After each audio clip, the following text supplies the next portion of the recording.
The number is 1729, which is known as a Hardy-Ramanujan number. In mathematical circles, this is a famous number. So there was a famous mathematician, an Indian mathematician called Ramanujan. Now he started life quite humbly. He was a clerk in India and he had no formal training in mathematics.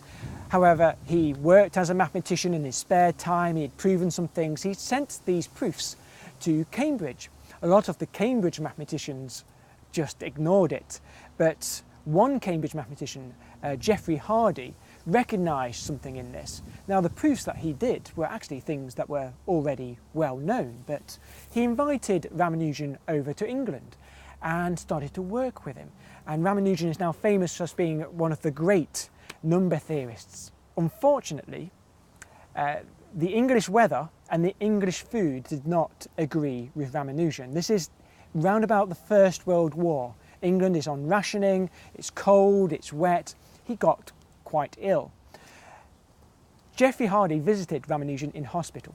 To make small talk, he said, "The taxi number that brought me here is quite a boring number. It's 1729. He couldn't think of anything to say about this number, and he apologised to Ramanujan, saying, I can't, this is not a very interesting number. I'm sorry about this number. It might be an ill portent." There's nothing interesting about that. Ramanujan said, "No, there is." It's the smallest number that can be represented as the sum of two cubes in two different ways. 1729. It is 12 cubed plus 1 cubed. Or you can write it as 10 cubed plus 9 cubed equals 1729. Now these sort of numbers are now known as taxicab numbers for this reason. Now there was one thing in the story which is slightly wrong.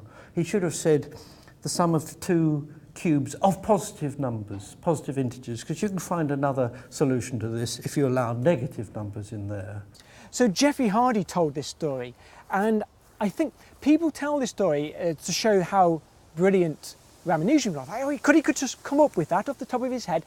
I think the point Geoffrey Hardy was trying to make is, no, he wasn't a genius. Ramanujan had come up with this fact already in his previous research. This is something he studied, something he knew. So he wasn't a genius. He hadn't just come up with that. And I think that's the point he was trying to make. If you allow negative numbers, then I could write down 6 cubed plus minus 5 cubed is the same as 4 cubed plus 3 cubed, which is 91. So this is the smallest number, which is the sum of two cubes in two different ways, if you allow negative numbers. And Ramanujan thought it was that because he only allowed for positive numbers. And you forgive him because he was at death's door at the time.